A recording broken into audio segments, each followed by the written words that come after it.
João 7:37. Encontraram aí? No último dia, o grande dia da festa, Jesus se levantou e disse em voz alta. Portanto, ele não falou baixo. Se alguém tem sede, venha a mim e beba. Quem crê em mim, como diz a Escritura, do seu interior fluirão rios de água viva. Isso ele disse a respeito do Espírito Santo. Que os que nele crescem haviam de receber, pois o Espírito Santo, até aquele momento, não tinha sido dado, porque Jesus ainda não havia sido glorificado. Obviamente, o Espírito Santo veio para nós no dia de Pentecostes, 2000 anos que ele está conosco. Amém? Algumas coisas nós precisamos entender sobre a festa do tabernáculos, esse momento, esse tempo que a gente está vivendo. Algumas coisas são muito óbvias, outras nem tanto assim. Mas quando nós vemos o capítulo 7 inteiro de João, tanto a conversa com a família de Jesus, os irmãos que não criam nele, Jesus tinha pelo menos 4 irmãos, homens, além de irmãs, mulheres. Diz João que nem os da sua própria casa acreditavam nele. Estão me ouvindo? Amém? Estão me ouvindo? Nem os da sua própria casa acreditavam nele. Chegou um momento no capítulo 7 que um dos seus irmãos disse assim: olha, você não quer ser conhecido? Por que você não vai logo para a festa? Não se manifesta ao mundo, já que quem quer ser conhecido precisa aparecer. E Jesus disse: não é meu tempo, não é minha hora, não é meu momento, vocês vão à festa, eu não vou agora. E passaram alguns dias, Jesus foi no meio da festa. Na festa, eles, os escribas, os fariseus e o povo tinham um único assunto. Vejam, a festa do tabernáculos simbolizava o fim da colheita anual, marcava o início do ano religioso, marcavam períodos novos de Deus na vida do povo. A festa de tabernáculos, o centro da festa de tabernáculos era Deus, era a adoração a Deus, era a celebração de tudo quanto precisava ser, de toda a alegria que a festa trazia. E o assunto das pessoas no templo era saber onde Jesus estava, se ele era de Deus, se ele não era de Deus. Ele veio da Galileia não vem ninguém sabe de onde o Messias vem. Eles sabiam, claro, eles sabiam, discípulos depois, eles vão dizer: o Messias não vem de Belém. Eles não sabiam, nenhum deles sabia que Jesus tinha nascido em Belém. Na época do recenseamento, Jesus nasceu em Belém, o Messias veio de Belém. Mas, por conta das perseguições, Herodes e tudo mais, a família precisou se mudar para proteger a criança. Até que a família chega em Nazaré e habita em Nazaré, lá na Galileia. E as pessoas conheceram Jesus de Nazaré, da Galileia. Não sabiam, eles não sabiam que ele tinha nascido em Belém, para se cumprir a profecia. Ele era descendente de Davi, e as pessoas também não sabiam. Os seus pais também não disseram, não diziam para as pessoas. De alguma forma, isso ficou oculto, proposital, mas ficou oculto. E a conversa no templo, durante o meio da festa, até o final da festa, era Jesus. Jesus se apresenta e começa a ensinar. As multidões correm para lá. E aí, ele sabendo que não podia mais se esconder, então ele sobe, possivelmente a um degrau, fica um pouco mais alto que todas as pessoas e grita e fala alto. Quem tem sede usa exatamente essa expressão que nós lemos aqui. No último dia, o grande dia, a celebração final da festa. Então ele diz: quem tem sede, vem a mim e beba. A primeira coisa que a gente precisa entender, que é óbvio, Jesus ele é o centro, ele é o divisor de águas. A festa é a comprovação de que Jesus era o divisor de águas na vida das pessoas, porque o assunto deles era Jesus. Eles não tinham nenhum outro assunto para falar naquele momento que não fosse Jesus, seja contra, seja a favor. Jesus era o centro. E quando nós vamos, por exemplo, quando agora os apóstolos compreendem essa centralidade de Jesus na vida e no universo, os apóstolos começam a escrever coisas que nós não sabíamos antes. Logo, o enunciado do Evangelho de João, esse mesmo Evangelho que nós estamos lendo aqui, do capítulo 1, versículo 1 ao versículo 2, ao versículo 3, diz assim: no princípio era o Verbo, você sabe de qual? O Verbo estava com Deus, e o Verbo era Deus. Ele não era um Deus, ele era Deus. Ele estava no princípio com Deus.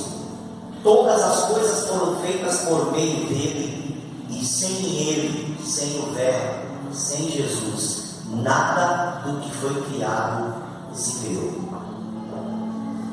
Depois que Jesus vem, eles compreendem mais sobre Jesus.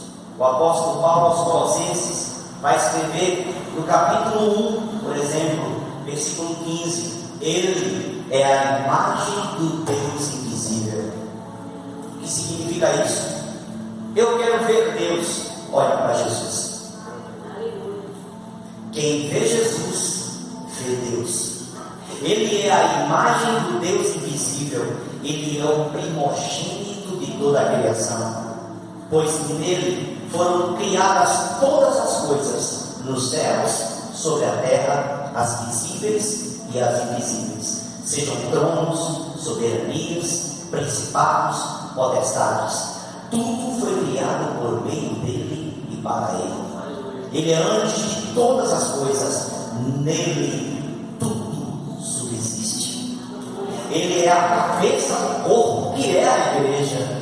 Ele é o princípio, o primogênito dentre os mortos, para ter a primazia em todas as coisas, porque Deus achou por bem que nele, em Jesus, residisse toda a plenitude, e que, havendo feito a paz pelo sangue da sua cruz por meio dele, reconciliasse consigo, com o próprio Deus. Deus usou Jesus para reconciliar consigo mesmo todas as coisas que estão na terra e nos céus. Aleluia. Não só os seres humanos foram reconciliados, o universo foi reconciliado com Deus. Aleluia. A criação foi reconciliada com Deus por causa de Jesus. Ele é o centro da vida, ele é o centro de todas as coisas, ele é o centro da conversa, ele é o centro do universo. Nele todo o universo é sustentado. Jesus não é um mero sábio. Jesus não é um mero profeta. Jesus não é simplesmente um filho qualquer de Deus. Jesus não é apenas o Messias. Jesus é a plenitude de Deus visível. Jesus é o divisor de águas. Jesus é a pessoa mais importante do universo inteiro neste momento. E Deus escolheu que fosse assim. Segunda coisa, Jesus disse: quem crê em mim, como diz a Escritura, do seu interior fluirão rios de águas vivas. Há muito tempo eu dizia dizia assim: o Espírito Santo é essa fonte. O Espírito Santo, ele é a fonte dentro de nós. Mas hoje o Senhor falou: não, calma, vamos corrigir a informação. Jesus é quem cria a fonte dentro de nós. E as águas é que são o Espírito Santo. Glória a Deus. Aquele que crê em mim, eu vou construir uma fonte lá. E as águas vão jorrar. São as águas que é o Espírito. A fonte quem construiu foi Jesus. Assim como ele construiu, assim como a fonte de Jacó, assim como o poço de Jacó, né? O poço de Betesda, seja qualquer que seja a fonte criada, que tem simbolismo, alguém construiu a fonte. Jesus, se você crê em Jesus, ele construiu, você não sabe como, mas ele construiu um poço, uma fonte que brota águas vivas dentro de você. As águas são o Espírito Santo, mas o construtor da fonte é Jesus. Diga: Jesus construiu uma fonte em mim. Eu gosto dessa história porque me leva a Ezequiel 47. Ezequiel 37, o Vale dos Ossos Secos. Ezequiel 47, as águas que brotam do templo.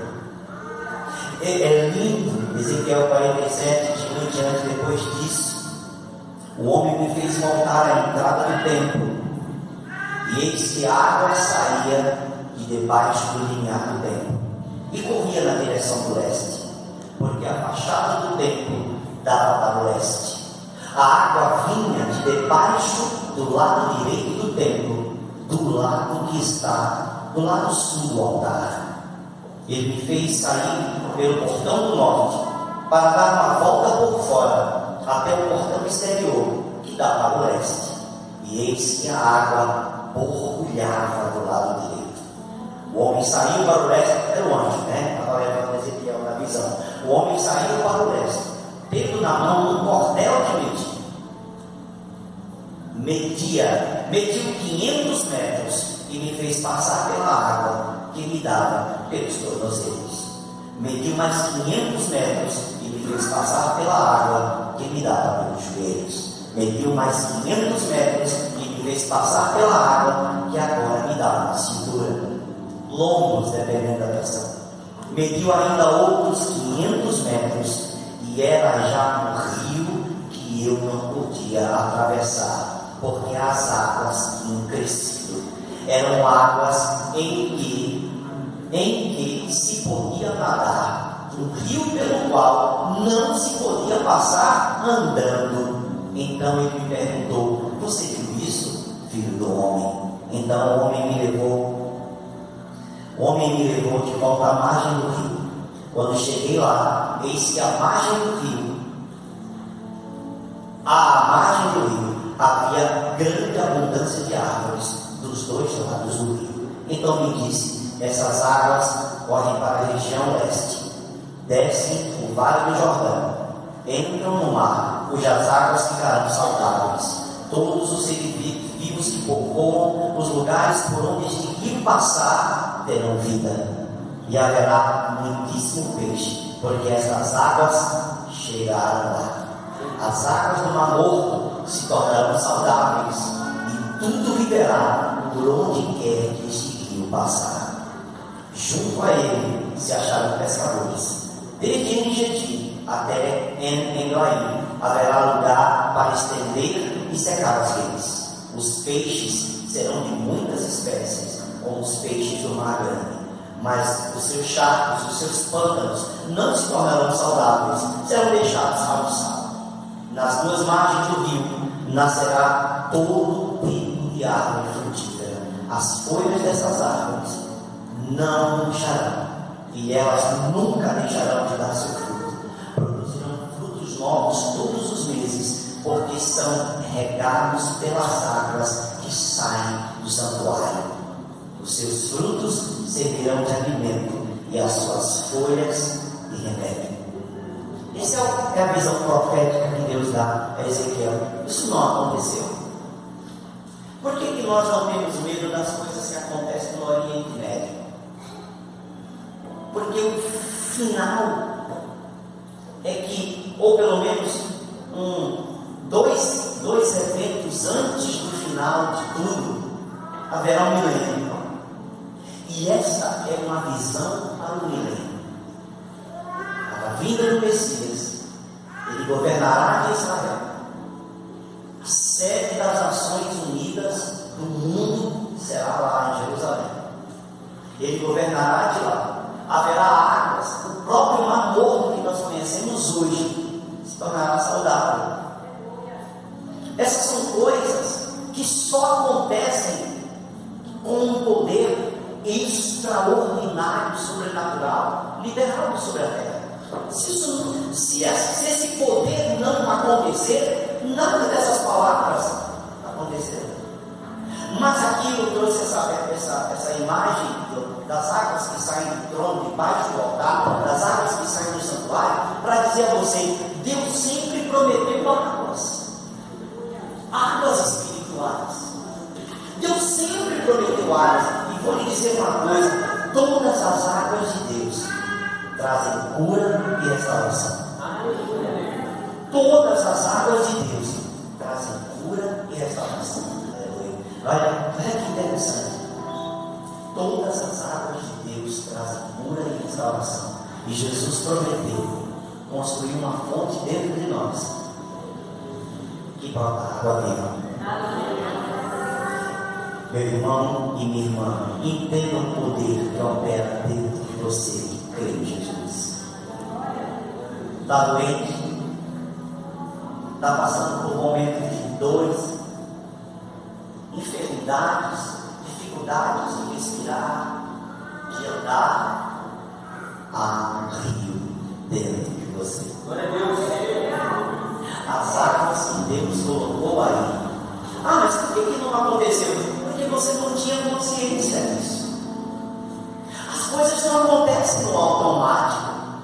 Alguém precisa falar sobre isso. Você precisa entender sobre isso. Você precisa receber a revelação da verdade da palavra para entender: eu não preciso continuar com isso mais. Por quê? Porque há uma fonte de águas vivas que Deus colocou dentro de mim. E a cura e a restauração brotam. Você não morreu ainda porque você recebe a oração de vida. Você não morreu ainda porque há alguém, há um grupo, há pessoas que reconhecem que o poder da vida opera no teu corpo, nas tuas células, nos teus órgãos. Agora você está descobrindo que há um rio de vida dentro de você. A zoe de Deus brota e gera saúde, paz, alegria e restauração. Sexta-feira nós ministramos aqui o poder da palavra de Deus.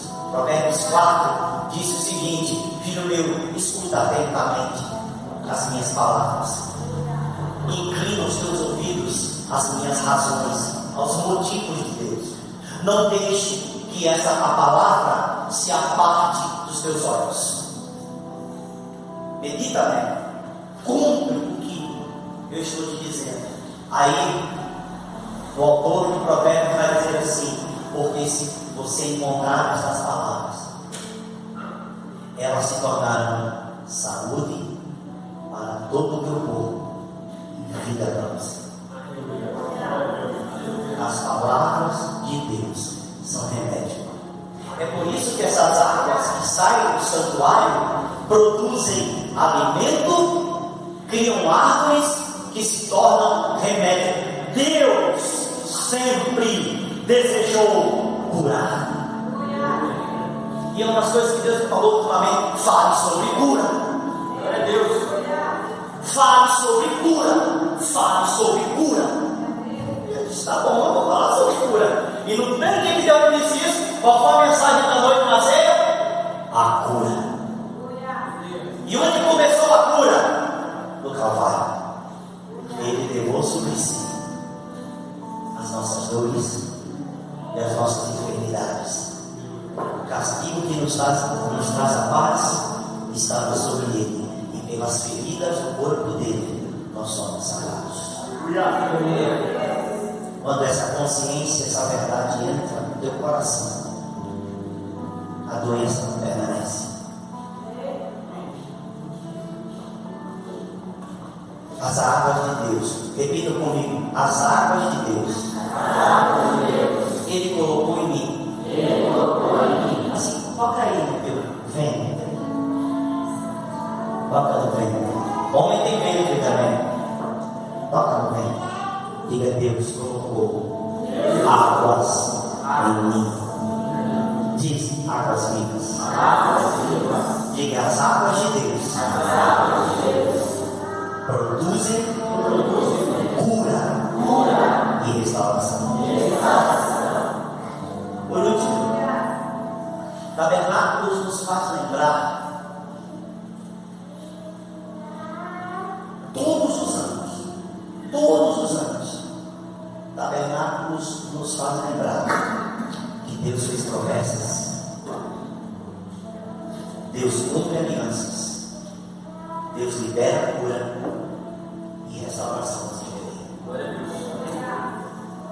Todos os anos, a festa de tabernáculos tem que nos lembrar, tem que trazer a sua memória, todos os anos, como se você estivesse dizendo para você mesmo na oração: obrigado por tabernáculos, porque eu me lembro, a minha mente trouxe a memória, o teu Espírito traz a memória à minha mente. Todos os anos o Senhor me fez promessas, o Senhor cumpre alianças, o Senhor libera a cura e o Senhor restaura os que creem. Aleluia! Eu creio nisso. Você crê? Esta é uma festa especial. Essas festas são bíblicas. E Deus tem um motivo. Jesus participou delas, Paulo falou delas, Paulo também queria estar nelas. Então não tem esse negócio. Essas festas têm sentido e significado para nós, porque elas são espirituais. O cumprimento que havia de acontecer em todas as festas, menos em tabernáculos, já aconteceram em Cristo. Tabernáculos, como eu já disse, aponta para o retorno do Messias, aponta para o milênio, aponta para promessas futurísticas, escatológicas, de um tempo que ainda não aconteceu. Tabernáculos aponta sempre para o futuro, sempre para o amanhã. O tabernáculo aponta sempre para o futuro, sempre para o amanhã. E se tem uma coisa que nós, como igreja, aqui gostamos, é de tomar posse do futuro. Aleluia!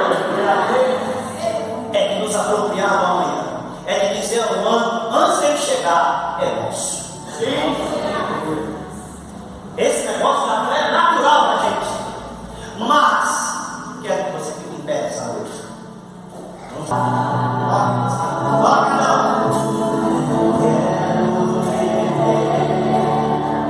Os teus filhos, Senhor, sacia minha sede, lava